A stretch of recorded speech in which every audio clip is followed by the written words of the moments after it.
Hello everyone, my name is Crhistian Baldo, professor at the Federal University of ABC in Brazil, and I will present some results of the research carried at KU Leuven together with Gabriel Probst and Professor Wim Dewulf, titled Process Behavior Charts Used to Check the Consistency of CT Instruments.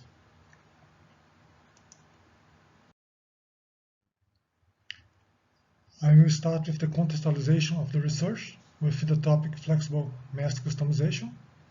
In fact, mask customization has been boosted by the recent advances in additive manufacturing, from which complex shapes, variable thickness, and internal and reentrant features can be reproduced from the CAD model.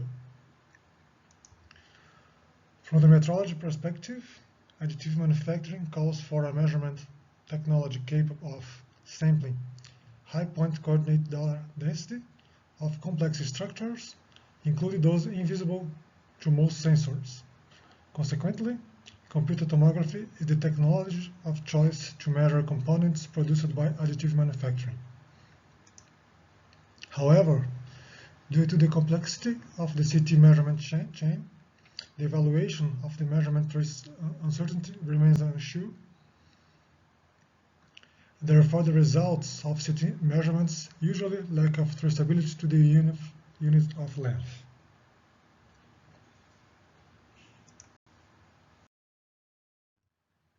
In this sense, geometry imperfections in the CT subsystems, I mean X-ray source, rotational stage, and detector, which are illustrated on the right, cause relative misalignments and offsets that introduce errors to dimensional measurements. And despite the existence of several methods to characterize the geometric errors, the matter of measurement consistency, crucial to flexible mask customization, is usually not addressed. Therefore, the most relevant findings of an experimental study of a CT instrument using an imaging measurement method to determine the geometric errors are shown in this presentation, giving particular attention to the statistical analysis, which allow us to assess the effectiveness of the imaging method, to quantify the errors, and to access the reproducibility of the CT instrument.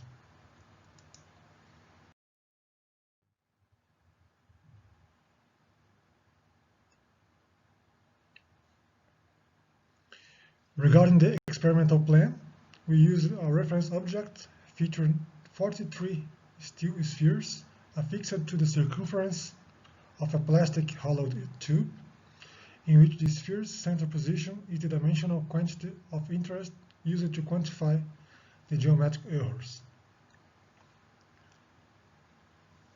Placing this reference object on the rotational stage of the CT instrument, which was a Nikon XT-H225ST, as shown in the pictures, hagiographies of the object were taken 3 times under repeatability conditions, this defining a measuring circle, and replicated 20 times.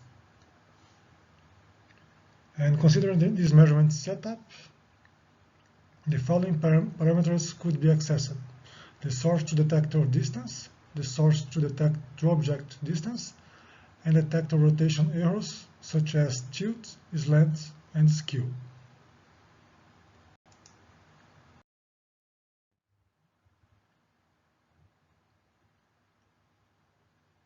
As for the experimental plan, it allows us to study 2 sources of variation for each parameter.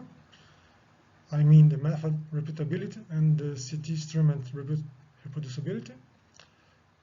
To analyze them, 3-way chart was chosen, which consists of individual and moving range charts for subgroup average and range chart for within subgroup variation. The table shown in this slide summarizes the data arrangement used to construct the chart and to analyze the experimental data.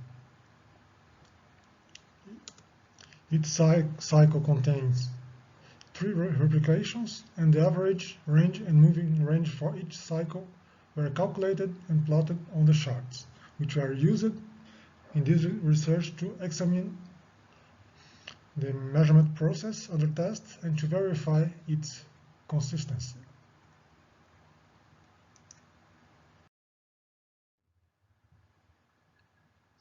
As for the experimental findings, for the source to object distance, which is shown in this picture over here,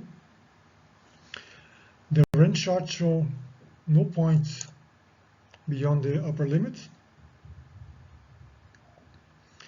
and as such the method repeatability could be calculated and was found as 2.6 micrometers. The moving range chart also displays no point beyond the upper limit, and on the average chart the sensitivity of the imaging measurement method can be checked by comparing the method variation, which is given by these limits, with the parameter variation over time that comes from here up to here. The wider the band swept out by this running record is relative to the width of the limits, the better is the imaging method to detect change in the source to object distance. So in this case, the method sensitivity can be regarded as good enough for the application. However, the average chart evidences an upward trend in the first 8 points caused by the X-ray tube heating, which was handled in the subsequent cycles. Excluding the 8 first points, the average chart shows no point outside the limits. This means that the measurement process now operates up to its full potential, which is a clear benefit of using process behavior charts.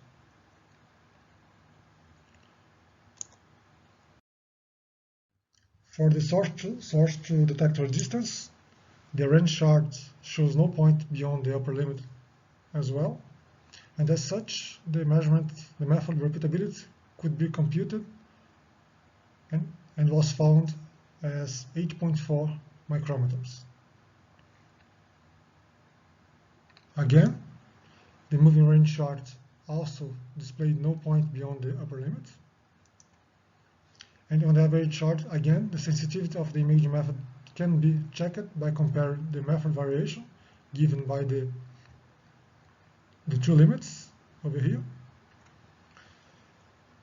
with the parameter variation over time. As mentioned earlier, the wider the band swept out by the running record is relative to the width of the limits, the better is the image method to detect change in the source to detector distance. Consequently, the method sensitivity can be regarded as good enough for this parameter as well. However, the average chart evidences an upward trend in the first 8 points, caused by the X-ray tube heating, which was handled in the subsequent cycles. And by excluding the 8 first points, the average chart shows no point outside the limit. This means that the measurement process now operates up to its full potential, as in the previous case.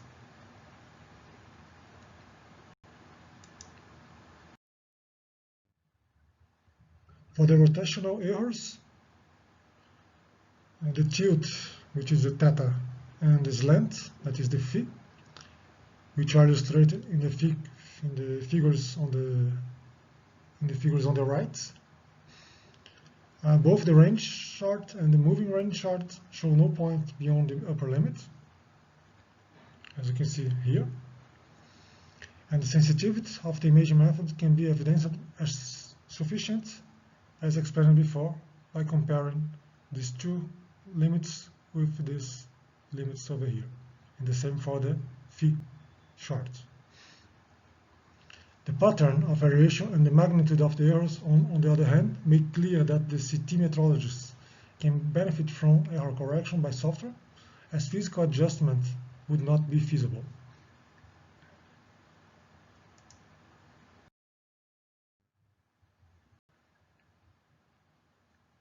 Now going for the conclusions.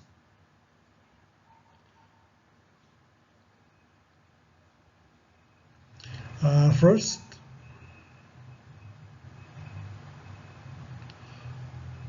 I'd like to point out that from the process behavior charts presented in this research, the sensitivity of the image method was found as good enough to detect the scale and rotational errors for the measurement process under evaluation. Thanks to the use of process behavior chart, non-random patterns of variation could be recognized, special causes could be found, and actions could be taken to attenuate the effect. And in this research enhanced scenario, the geometric errors start to behave in a predictable manner, which is a condition for a measurement process used in a manufacturing system oriented to flexible mass customization. And in fact, the process behavior chart used in this research allows the user to take the proper actions to correct the scale and rotation errors by software, whether or not they vary within reasonable limits.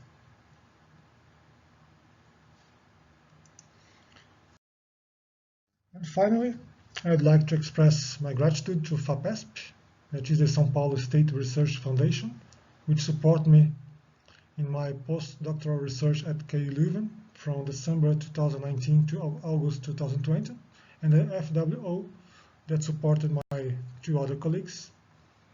And with this, I'd like to say thank you very much.